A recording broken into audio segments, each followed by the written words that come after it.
Okay guys, നമ്മളിനിപ്പോൾ അടുത്തൊരു പുതിയൊരു lab ചെയ്യാം. ഗൂഗിൾ ക്ലൗഡ് ഡെവലപ്പർ എസെൻഷ്യൽസിൽ തന്നെ നമുക്ക് അടുത്തതായിട്ടുള്ള ഒരു ലാബാണ് നമ്മൾ ചെയ്യാൻ പോകുന്നത്. നമ്മൾ ഇതിൻ്റെ അകത്ത് ഇതുവരെ weather data in big query complete ചെയ്തു. Classify images of clouds in cloud with AutoML നമ്മൾ കംപ്ലീറ്റ് ചെയ്തു. അത് കഴിഞ്ഞിട്ട് നമ്മൾ ഗൂഗിൾ അസിസ്റ്റൻസിനെ ക്രിയേറ്റ് ചെയ്തു. ഒരു റെസ്റ്റോറൻറ്റ് ലൊക്കേറ്റർ ആയിട്ടുള്ള ഒരു ഗൂഗിൾ അസിസ്റ്റന്റിനെ API പ്ലേസ് ചെയ്തിട്ട് പ്ലേസസിന്റെ API വെച്ചിട്ട് നമ്മൾ ക്രിയേറ്റ് ചെയ്തു. ഇനിയുള്ളത് ആപ്പ് എഞ്ചിൻ വിത്ത് ക്വിക്ക് സ്റ്റാർട്ട്, പിന്നെ ഓട്ടോ സ്കെയിലിംഗ് ഇൻസ്റ്റൻസ് ഗ്രൂപ്പ്, അതുമാണ് നമുക്കുള്ളത്. നമുക്ക് ആപ്പ് എഞ്ചിൻ വിത്ത് quick start, app engine quick start ഞാൻ പൈതൺ വെച്ചിട്ടാണ് ചെയ്യുന്നത്. ജാവ വെച്ച് ചെയ്യുന്നവർക്ക് ജാവ വെച്ച് ചെയ്യാം. പൈതൺ കുറച്ചും കൂടി ഇപ്പോൾ വന്നുകൊണ്ടിരിക്കുന്നതായതുകൊണ്ട് ഞാൻ പൈതൺ ഉപയോഗിച്ചാണ് ചെയ്യുന്നത്. കുറച്ചും കൂടി നിങ്ങൾക്ക് പൈതൺ പഠിക്കാൻ പറ്റും, പൈതൺ കോഡുകളെ കുറിച്ച്. ഇതാണ് ലാബ്. ഒരു 20 മിനിറ്റ്സിന്റെ ലാബാണ്. പെട്ടെന്ന് ഒരു 10 മിനിറ്റോടെ നിങ്ങൾക്ക് കംപ്ലീറ്റ് ആവും. നമുക്ക് ഓവർവ്യൂ എന്താണോ, നമ്മൾ ഇതിൻ്റെ അകത്ത് ഒരു ബെസ്റ്റ് റൈറ്റിംഗ് കോഡിങ് കാര്യങ്ങളൊക്കെ പഠിക്കാൻ പോവാണ്. അതേ കണക്ക് പൈതൺ 2.7 ആണ് നമ്മൾ ഇതിൻ്റെ അകത്ത്. 2.7 മുകളിലുള്ള കാര്യങ്ങളാണ് നമ്മൾ ഉപയോഗിക്കുന്നത്. ഓക്കെ, നമ്മളൊരു സ്റ്റോറേജ് വിത്ത് കൊറീസ്, സോർട്ടിങ്, ട്രാൻസാക്ഷൻസ്, അങ്ങനെയുള്ള കുറച്ച് കാര്യങ്ങൾ, ഓട്ടോ സ്കെയിലിംഗ്, ലോഡ് ബാലൻസിങ്, പിന്നെ ടാസ്കിന്റെ ക്യൂസും പെർഫോമൻസും, ഒരു കോപ്പിയും പേസ്റ്റിങ്ങും സ്കെഡ്യൂൾ ചെയ്യുന്നത്, ട്രിഗറിങ് ഇവന്റ്സ്, അങ്ങനെയുള്ള കാര്യങ്ങളെല്ലാം ചെയ്യണം. നമ്മൾ ഇതിൻ്റെ അകത്ത് എന്താ ചെയ്യുന്നത് വെച്ചാൽ നമ്മളൊരു ആപ്ലിക്കേഷൻ ഡൗൺലോഡ് ചെയ്യും, അത് ടെസ്റ്റ് ചെയ്യും, അത് ഡിപ്ലോയ് ചെയ്യും. ഓക്കെ, ഇതാണ് നമ്മൾ ഇതിൻ്റെ അകത്ത് ചെയ്യാൻ പോകുന്നത്. എന്തൊക്കെയാണ്? ഡൗൺലോഡ് ചെയ്യുന്ന ആപ്ലിക്കേഷൻ, ടെസ്റ്റ് ആൻഡ് ആപ്ലിക്കേഷൻ, അങ്ങനെയുള്ള കാര്യങ്ങളാണ് ചെയ്യാം. ആദ്യത്തെ പോലെ എല്ലാത്തിലും സെറ്റപ്പ് തന്നെയാണ് തുടക്കമുള്ളത്. നിങ്ങൾക്ക് ചെയ്യാം. ഞാൻ പറഞ്ഞ കണക്ക് നിങ്ങളുടെ ടെസ്റ്റിംഗ് എല്ലാം കഴിഞ്ഞ ശേഷം നമ്മൾ സ്റ്റാർട്ട് ചെയ്യുവാണ്. ലോഞ്ച് വിത്ത് 1 ക്രെഡിറ്റ്, ഒരു ക്രെഡിറ്റിന്റെ ലാബാണ്. ഓക്കെ, ഒരു ക്രെഡിറ്റിന്റെ ലാബ് എന്നൊക്കെ പറയുമ്പോൾ പെട്ടെന്ന് തീരും. മാക്സിമം എറർ ഒന്നും ഇല്ലാണ്ട് നോക്കുക, മാക്സിമം എറർ അടിക്കാതെ നോക്കുക. ഓക്കെ, റൈറ്റ് ക്ലിക്ക് ചെയ്യുക. മൂന്നാമത്തെ option open link in incognito window. Okay, user name copy ചെയ്യുക, പേസ്റ്റ് ചെയ്യുക, പാസ്വേഡ് കോപ്പി ചെയ്യുക, പേസ്റ്റ് ചെയ്യുക, എൻ്റർ ചെയ്യുക. Okay, accept. Okay, confirm.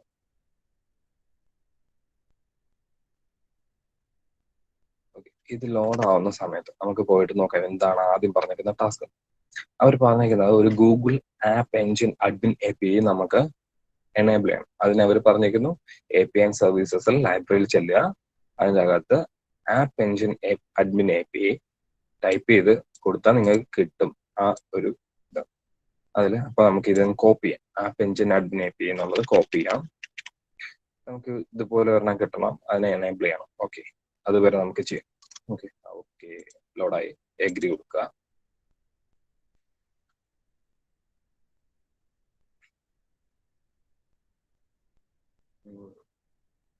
Okay, എല്ലാം കറക്റ്റായി ഡാഷ്ബോർഡ് എല്ലാം വന്നു.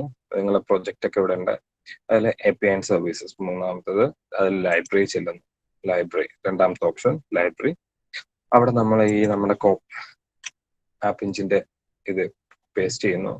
ആദ്യം കാണിക്കുന്നത് ആപ്പ് എഞ്ചിൻ അഡ്മിൻ API ആയിരിക്കും. അത് നമ്മൾ ക്ലിക്ക് ചെയ്യുന്നു. ഓക്കെ, ഓൾറെഡി എനേബിൾഡ് ആണ് എൻ്റെ. ചിലവർക്ക് എനേബിൾ ആവും, ചിലവർക്ക് എനേബിൾ ആവില്ല. എനേബിൾ ആവാത്തവരാണെങ്കിൽ എനേബിൾ ചെയ്യുമ്പോൾ ഇതേ കണക്കാവും. ഓൾറെഡി എനേബിൾഡ് ആയിട്ടുള്ളവരാണെങ്കിൽ കുഴപ്പമില്ല. ഓക്കെ, ഇനി നമ്മൾ കോഡുകൾ ട്രൈ ഔട്ട് ചെയ്യാൻ പോവാം. ഓക്കെ, അതിന് നമ്മൾ ഗൂഗിൾ ക്ലൗഡ് ഷെൽ ആക്ടിവേറ്റ് ചെയ്യുന്നു. ജസ്റ്റ് ഒന്ന് ഞാൻ മുകളിലേക്ക് ഷിഫ്റ്റ് ചെയ്യാണ്, കണ്ടിന്യൂ കൊടുക്കുന്നു. ലോഡ് ചെയ്യുന്ന സമയത്ത് ഞാൻ ഇവിടെ നിന്നൊരു കോഡ്,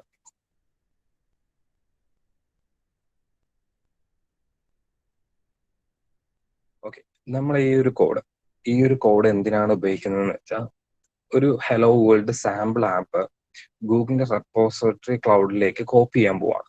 ഗൂഗിളിന്റെ ക്ലൗഡ് ഇൻസ്റ്റൻസ് റെപ്പോസിറ്ററിയിലേക്ക് കോപ്പി ചെയ്യാൻ പോവാണ്. അതിനു വേണ്ടിയിട്ടാണ് നമ്മൾ ഈ ഒരു കോഡ് ചെയ്യുന്നത്. അപ്പോൾ അത് നമ്മൾ റൺ ചെയ്യണം. നമ്മൾ കോപ്പി പേസ്റ്റ് ചെയ്തു. ഓക്കെ, കോപ്പി ചെയ്ത് കഴിഞ്ഞു. നമ്മുടെ ഗൂഗിൾ ക്ലൗഡ് ഇൻസ്റ്റൻസ് റെപ്പോസിറ്ററിയിൽ കോപ്പി ചെയ്തു. ഇനി നമ്മൾ എന്താണ് ആ ഒരു ഡയറക്ടറി എന്ന് വെച്ചാൽ ഹലോ വേൾഡ് എന്ന് പറയുന്ന ആ ഒരു പ്രോഗ്രാം കിടക്കുന്ന ഡയറക്ടറിയിലേക്ക് നമ്മൾ കയറി പോകാൻ പോവാം. അതിന് നമ്മൾ എപ്പോഴും പൈതണിൽ അല്ലെങ്കിൽ നമ്മൾ വിൻഡോസിലാണെങ്കിലും ഒക്കെ നമ്മൾ ഉപയോഗിക്കുന്ന കാര്യമാണ് CD വെച്ചിട്ട് നമുക്ക് ഓരോ ഡയറക്ടറികളിലേക്ക് കയറാൻ പറ്റും. അങ്ങനെ ഓരോ ഡയറക്ടറിയിൽ കയറി ഹലോ വേൾഡ് എന്ന ഡയറക്ടറി വരെ നമ്മൾ പോവാണ്. നമ്മളങ്ങനെ ഹലോ വേൾഡ് എന്ന ഡയറക്ടറിയിൽ കയറി. ഇനി നമ്മൾ ആ ആപ്പിനെ ഒന്ന് ടെസ്റ്റ് ചെയ്യണം. അതിന് വേണ്ടിയിട്ട് dev_app_server.py app.yaml YAML okay, server on ചെയ്യാൻ പറഞ്ഞു, ആപ്പും ഡിപ്ലോയ് ചെയ്യാൻ പറഞ്ഞു. ഓക്കെ, ഇതിങ്ങനെ തന്നെ നിൽക്കും ഒരു കുറച്ച് നേരത്തേക്ക്. ഓക്കെ, റിക്വസ്റ്റ് പോർട്ടലിലേക്ക് ഇതിങ്ങനെ റൺ ചെയ്തുകൊണ്ടിരിക്കുകയാണ് കുറച്ച് നേരത്തേക്ക് റൺ ചെയ്യും. ഇതിൻ്റെ അകത്ത് ഫെയിലിംഗ് അങ്ങനെ ഒന്നും അതൊന്നും നിങ്ങൾ നോക്കണ്ട. കളക്ട് ചെയ്യുന്നു, ഡൗൺലോഡ് ചെയ്യുന്നു, അങ്ങനെയുള്ള കാര്യങ്ങൾ മാത്രമേ ഉണ്ടാവുള്ളൂ. ഓക്കെ, ക്യാഷ് ഒക്കെ ഓക്കെ ആയി.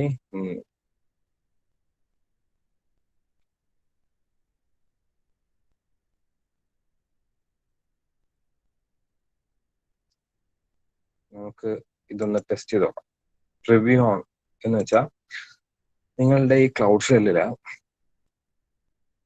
ഒരു കണ്ണ് കണക്കല്ല, ഒരു ടാബ് കണക്കിരിക്കുന്ന ഒരു സാധനമാണ്. നിങ്ങളുടെ ഒരു ടാബ് ഇരിക്കുന്ന കണക്ക് നമ്മുടെ ഈ ഒരു വെർട്ടിക്കൽ ആയിട്ടുള്ള 3 ഡോട്ട്സിന്റെ ഇപ്പുറത്തായിട്ട് വെബ് പ്രിവ്യൂ എന്ന് പറയുന്നത് അതേ ക്ലിക്ക് ചെയ്യുക. ആൻഡ് പ്രിവ്യൂ ഓൺ 8080 എന്ന് പറയുന്ന ഒരു പോർട്ടാണ്. ആ പോർട്ടിലേക്ക് നമ്മൾ പ്രിവ്യൂ എടുക്കും. അത് ലോഡ് ചെയ്യാൻ ടൈം എടുക്കും. ലോഡ് ആവട്ടെ. ഇവിടെ ഇത് വർക്ക് ചെയ്ത് തീർന്നാൽ മാത്രമേ അത് മിക്കവാറും ലോഡ് ആവുള്ളൂ. ഹലോ വേൾഡ്,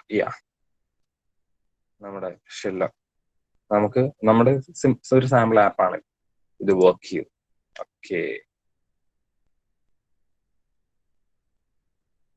ഇനി നമ്മൾ ഒരു പുതിയ ടാബ് ഓപ്പൺ ചെയ്യുക. ക്ലൗഡ് ഷെല്ലില് പുതിയൊരു ടാബ് പ്ലസ് ബട്ടൺ ഞെക്കി കഴിഞ്ഞാൽ പുതിയൊരു ടാബ് ഓപ്പൺ ആവും. വീണ്ടും നമ്മളുടെ ഹലോ വേൾഡ് ഡയറക്ടറിയിലേക്ക് കയറാൻ പോവാം. ഡയറക്ടറി കയറി നമ്മൾ ഒരു നാനോ എഡിറ്റർ വെച്ചിട്ട് മെയിൻ ഡോട്ടിലേക്ക് കയറി അതിൻ്റെ അകത്ത് അവർ പറഞ്ഞിരുന്നത് ഹലോ വേൾഡിനെ ചേഞ്ച് ചെയ്ത് ഹലോ ക്രൂവൽ വേൾഡ് എന്നാക്കണം എന്നാണ് പറഞ്ഞിരിക്കുന്നത്. ഹലോ ക്രൂവൽ വേൾഡ് എന്നാക്കണം. ഓക്കെ, നമുക്ക് താഴേക്ക് പോവാം. താഴോട്ട് പോകുമ്പോൾ എവിടെയെങ്കിലൊക്കെ ഉണ്ടാവുമായിരിക്കും അല്ലേ? ഓക്കെ, കിട്ടി.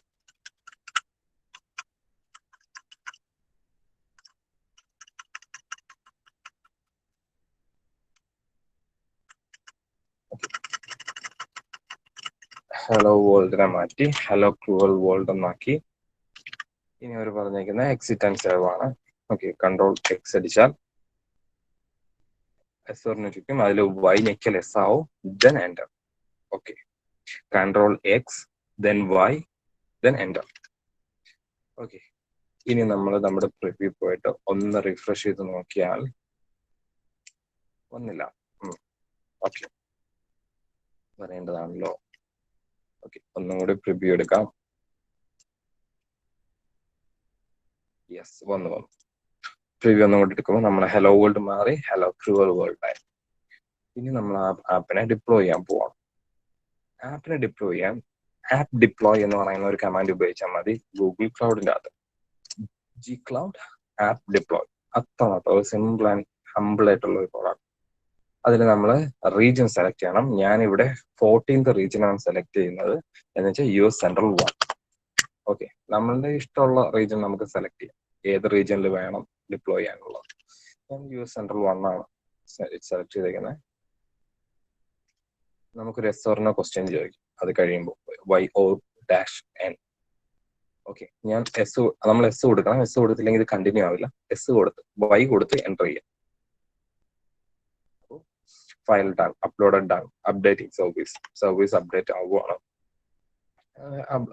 സർവീസ് അപ്ഡേറ്റ് ആവട്ടെ. സർവീസ് അപ്ഡേറ്റ് ആയതിനു ശേഷം നമുക്ക് ബാക്കി ചെയ്യാം. കുറച്ച് ടൈം എന്ന് പറയുന്നത് നമുക്ക് ഇതൊന്ന് ലോഡ് ചെയ്യാനുള്ള സമയങ്ങളാണ്.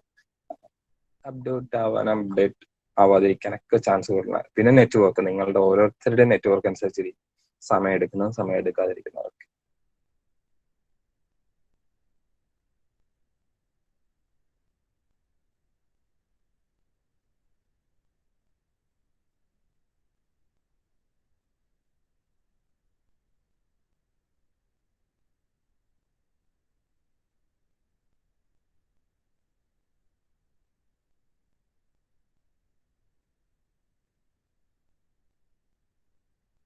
സർവീസ് അപ്ഡേറ്റ് ആവുന്നതേ ഉള്ളൂ.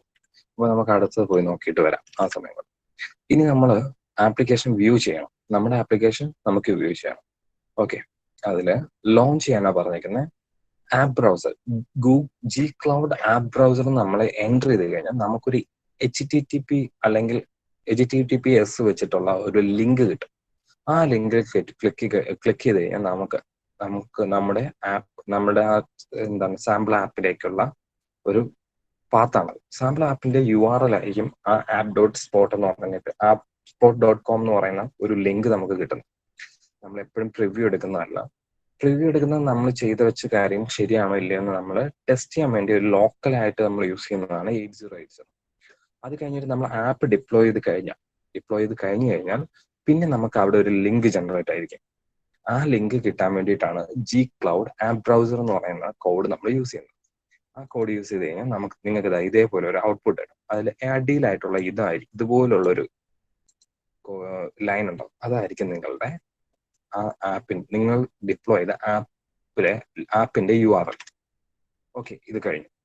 അവർ പറഞ്ഞിട്ടുണ്ട് you can stream logs command line by running. നിങ്ങൾക്ക് അതിന്റെ ലോഗുകളൊക്കെ കാണണമെങ്കിൽ G cloud app logs tail --s default എന്ന് പറഞ്ഞു കൊടുത്തു കഴിഞ്ഞാൽ നിങ്ങൾക്ക് അതിന്റെ ലോഗ്സ് ഒക്കെ കാണിക്കാൻ പറ്റും. നിങ്ങളുടെ ആപ്ലിക്കേഷൻ കാണണമെങ്കിൽ നിങ്ങൾക്ക് just G cloud app browser എന്ന് കൊടുത്താൽ മതി. ബ്രൗസർ അല്ല, ആപ്പ് ബ്രൗസ്. ഓക്കെ, അത് ക്ലിക്ക് ചെയ്ത് എൻ്റർ ചെയ്ത് കഴിഞ്ഞാൽ ഇതേപോലെ രണ്ടാമത്തെ ലൈനിൽ ഒരു ലൈൻ ഉണ്ടാവും. അതിലിങ്ങനെ ക്ലിക്ക് ചെയ്യാം. കണ്ടോ, ക്വിക്ക് ലാബ്. അത് നിങ്ങളുടെ പ്രൊജക്റ്റ് ID ആയിരിക്കും ഈ ഒരു 75 വരെ ഉള്ളത്. അത് കഴിഞ്ഞിട്ടുള്ളതായിരിക്കും നമ്മുടെ ഒറിജിനൽ URL appspot.com എന്നൊക്കെ ഉള്ളത്. ഓക്കെ, നമ്മൾ ചെയ്ത ആപ്പ് സാമ്പിൾ ആപ്പാണ്, ചെറിയൊരു ആപ്പ്. അത് നമ്മൾ ഡിപ്ലോയ് ചെയ്തു. ഓക്കെ, നമുക്ക് check my progress. Yes, completed. 100 score പഠിക്കും. ഒറ്റ റണ്ണേ ഉള്ളൂ, 100 score. Okay, assessment complete. Test your knowledge എന്ന് പറഞ്ഞിട്ടുണ്ട്. ഇതിന്റെ instance running, Google instance are preference. നിങ്ങൾക്ക് ഇഷ്ടമുണ്ടെങ്കിൽ ചെയ്യാം, ഇഷ്ടമല്ലെങ്കിൽ ചെയ്യാതിരിക്കാം. എനിക്ക് തോന്നുന്നു ഇഷ്ടമുള്ളതൊക്കെ ചെയ്യാം. ഓക്കെ, 20 മിനിറ്റ്സ് ആയിരുന്നു, 10 മിനിറ്റ്സ് കൊണ്ട് നമ്മൾ കംപ്ലീറ്റ് ചെയ്തു. ഓക്കെ, ഇനി നമുക്ക് ലാബ് എൻഡ് ചെയ്യാം. ലാബ് ജസ്റ്റ് നമ്മൾ സാധാരണ എൻഡ് ചെയ്യുന്ന ജസ്റ്റ് എൻഡ് ഇറ്റ്. ചില സമയത്ത് എൻഡ് ചെയ്യാൻ ഇച്ചിരി പ്രയാസം ഉണ്ടാവും. സമയത്ത് ജസ്റ്റ് ഒന്ന് ബാക്ക് അടിച്ചു കൊടുത്താൽ മതി. ജസ്റ്റ് താഴോട്ട് പോയി കഴിഞ്ഞാൽ യെസ് നോട്ട് മാർക്ക് ഒന്ന് റിഫ്രഷ് ചെയ്യാം. റിഫ്രഷ് ചെയ്യുമ്പോൾ ഗ്രീൻ ടിക്ക് മാർക്ക് വന്നിട്ടുണ്ടാവും. Yes, complete. ഓക്കെ, അപ്പൊ ഈ ലാബ് നിങ്ങൾക്ക് മനസ്സിലായി കാണുമെന്നുള്ള എന്റെ പ്രതീക്ഷയിൽ ഞാൻ ഈ ലാബും എൻഡ് ചെയ്യുവാണ്. നമുക്ക് അടുത്ത ലാബ് എന്ന് പറയുന്ന ആട്ടോ സ്കെയിലിംഗ് ഇൻസ്റ്റൻസ് ഗ്രൂപ്പ് വിത്ത് കസ്റ്റം ക്ലൗഡ് മോണിറ്ററിംഗ്. അത് നമുക്ക് അടുത്ത വീഡിയോയിൽ കാണാം. ശരി, thank you for your own time.